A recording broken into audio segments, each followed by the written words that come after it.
Morning, everybody. I just met with these two gentlemen, former Senator Bob Graham of Florida and former EPA Administrator Bill Riley. They will lead the National Commission on the BP oil spill in the Gulf, which is now the greatest environmental disaster of its kind in our history. Their job, along with the other members of the Commission, will be to thoroughly examine the spill and its causes so that we never face such a catastrophe again.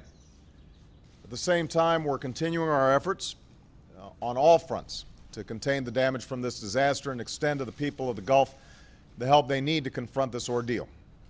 We've already mounted the largest cleanup effort in the nation's history and continue to monitor, minute to minute, the efforts to halt or capture the flow of oil from the wrecked BP well. Until the well is stopped, we'll multiply our efforts to meet the growing threat and to address the widespread and unbelievably painful losses experienced by the people along the Gulf Coast. What's being threatened, what's being lost, isn't just the source of income, but a way of life. Not just fishable waters, but a national treasure. There are now more than 20,000 men and women in the region working around the clock to contain and clean up the oil. We've authorized more than 17,000 National Guard members to respond across 4 states. More than 1,700 vessels are currently aiding in the response and will ensure that any and all responsible means of containing this leak are pursued as we await the completion of the 2 relief wells. I've also directed Homeland Security Secretary Janet Napolitano and Admiral Thad Allen, who is the National Incident Commander, to triple the manpower in those places where oil has hit shore or is within 24 hours of impact. The economic response continues as well. We've ordered BP to pay economic injury claims, and we will make sure they deliver. The Small Business Administration has stepped in to help businesses by approving loans and allowing deferrals of existing loan payments. We've stationed doctors and scientists across the region to look out for people's health and monitor any ill effects felt by cleanup workers and residents. And we will absolutely continue to hold BP and any other responsible parties accountable for financial losses borne by the people in the region. But our responsibility doesn't end there.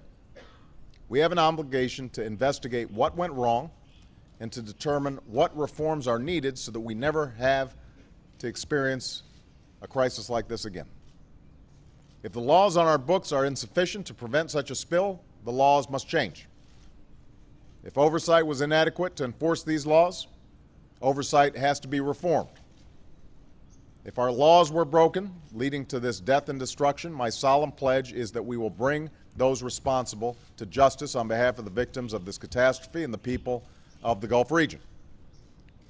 Now, when Interior Secretary Ken Salazar took office, for example, he found a Minerals and Management Services agency that had been plagued by corruption for years. Corruption that was underscored by a recent Inspector General's report that uncovered appalling activity that took place before last year. Secretary Salazar immediately took steps to clean up that corruption, but this oil spill has made clear that more reforms are needed.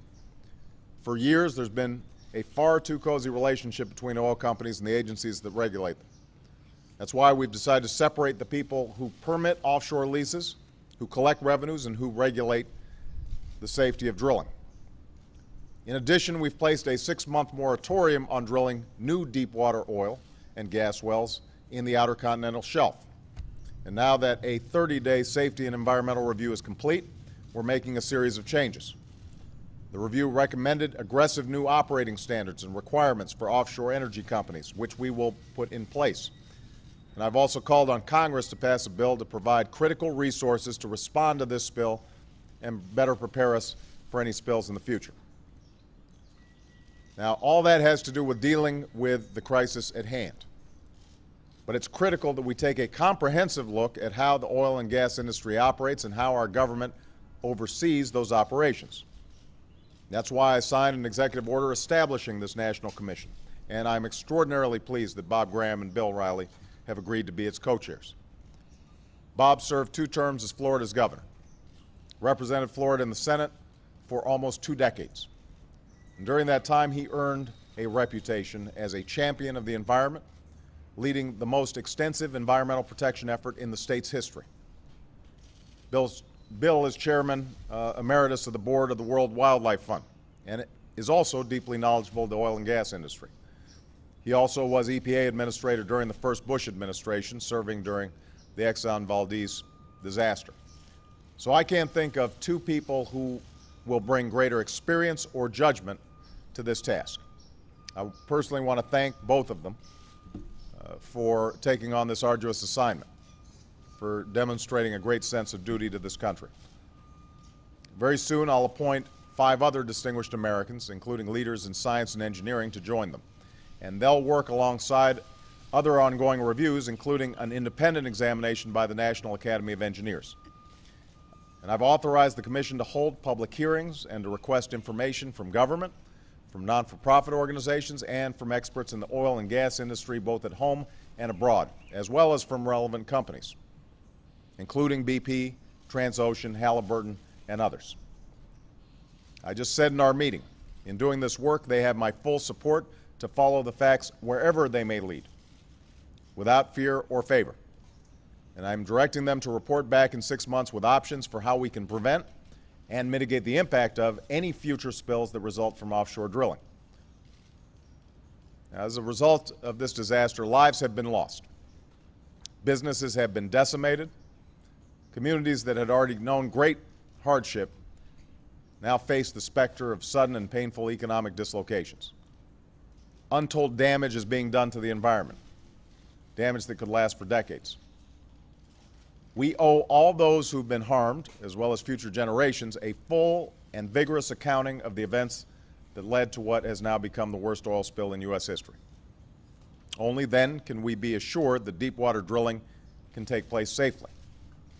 Only then can we accept further development of these resources as we transition to a clean energy economy. Only then can we be confident that we've done what's necessary to prevent history from repeating itself. All right. Thank you very much, everybody.